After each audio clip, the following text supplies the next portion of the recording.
Hey everybody, thanks so much for taking some time with me today for August 22nd as we spend some time in discussion. As always, it is a time for you to ask questions, share your comments, share smart remarks, to have some time in discussion and in community far and wide. We have people who gather with us here locally around us where we are, but also in different areas and in different places. So I want to welcome you all to the conversation and invite you to participate, to really be open and share, because that's what this is. This is an opportunity for you to ask some questions, to hear from me. And again, if you have questions that you don't want to share publicly, you can always message me directly and we can do a weekly discussion, or we can just have a chat on some of those, because I think it's important for communication to build, and how it starts, even in this way, gives us an opportunity to connect, to be engaged, and to find ways to move forward. I did, though, find something I wanted to share this morning that I thought was really interesting. It's actually from J.R.R. Tolkien, and a friend of mine posted this on Facebook. It says, "The world is indeed full of peril, and in it there are many dark places. But still there is much that is fair. And though in all lands love is now mingled with grief, it still grows, perhaps the greater." I found that really insightful and really powerful this morning, I think, because when we feel like we're overwhelmed, when we feel like we are alone, when we feel like we're at a loss, when we feel like there is just not that connection, when we feel that we are a part of, or in the midst of that darkness, or in the midst of that overwhelming sense of grief, we hear that love still is there. Love still can grow in the midst of all of that. The great examples of when you put seeds to grow, they have to be in soil. They have to go into the darkness in order that they grow to break through and into the light. And they are nurtured and warmed there, as are we. And it gives us this pause, this opportunity, this joy, this humbleness, this powerfulness that we have to connect, to be engaged in the work that God has for each and every one of us, to be enlivened, to be challenged. Yes, to face grief. Yes, to face darkness. Yes, to face peril. It's not saying, God never says that when we accept Jesus, or when we believe, or when we follow the path of Jesus, that all of that gets out of the way. In fact, Jesus says, no, you will go through difficult times. You will go through peril. You will go through darkness. You will go through persecution, and all of these things in his name, in the name of Jesus. And yet, we have an opportunity to move through it, to live into it, to be engaged in it, and to know that we have a God who walks with us through it. This past Sunday, we talked about a really powerful message, I think, from Jesus in the Gospel of Matthew. And so I encourage you to go back and check that out.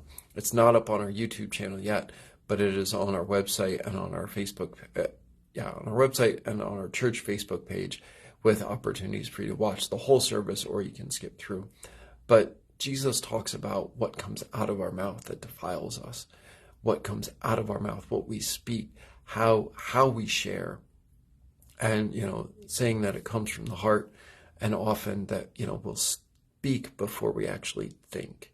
And then he goes on to have this really interesting interaction with this Canaanite woman, calls her dog, and she pushes right back in order that she's able to save her daughter, that her daughter is, given new life. And it's really powerful exchange, and it's a really interesting interaction, I think, with Jesus. So I encourage you, if you did not get to participate with us on Sunday, or if you're intrigued by that, to go and take a look at it and see. But I think it's an opportunity to see where we go from here.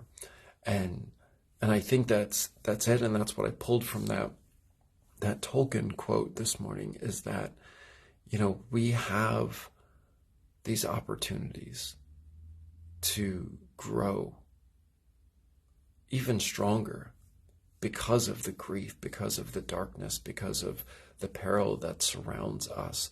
That challenge, that adversity helps us grow. It enlivens us to know that we can be greater and that we have support. I have a niece who is going into the Marines, and she leaves Monday. She leaves a week from yesterday, and she has a water bottle that says pain is weakness leaving the body. And I find it interesting is that we have to push through painful situations. We have to walk through those times of peril, those times of darkness. And when we do, we grow stronger. When we do, we have that opportunity. When we do, we see the light differently. We see relationships differently. We see love differently. And often it is stronger and more powerful and more meaningful. Not that I'm saying we need to go through it, but saying that we can't avoid it either. And so how do you all, how do we connect together? How do we enliven and strengthen one another as community, to support one another, to care for one another, to recognize that we have a God who walks with us in the midst of all that is going on in our lives, in the midst of all of the joys and the struggles and the challenges that we have, so that we can be engaged with what God has for us, so that we can be empowered by the work that God has for us together, so that when darkness comes, when peril comes, when those challenging, grief-stricken times come, we know we are not alone, that we have community, and that we are beloved. And if you are struggling with that, if someone shares this and you see it and you are uncertain if you have a community, I am here to tell you, you do. Whatever your faith understanding, whatever your background, whatever challenges, whatever peril, whatever you have had in your life, I invite you to be in conversation, to be in community with me, with the members here at Allegheny, so that we can find ways to walk with you through it, to uplift, to care, to just walk with you. I want to thank you all for spending some time with me, a few short minutes, as we engage in this time of discussion and of travel, of journey together. I invite you to comment and share. If it spoke to you today, I will hopefully have that stuff up on YouTube later today, if not today, tomorrow. So you can take a look at those shorts as well. And as always, I invite you to join with us as we worship together, 8:15 and 9:30. Our summer schedule is winding down. September 10th, I'm really excited. We're doing some amazing activities for our big day of serving for God's work, our Hand Sunday. So I want to invite you to participate in some of those activities.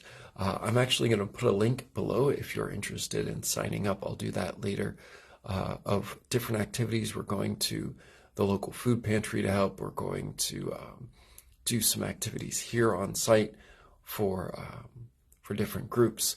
So I invite you to come and to share and experience it. If it's your first time or your 5th time or your 1,000th time joining us as we share together in service.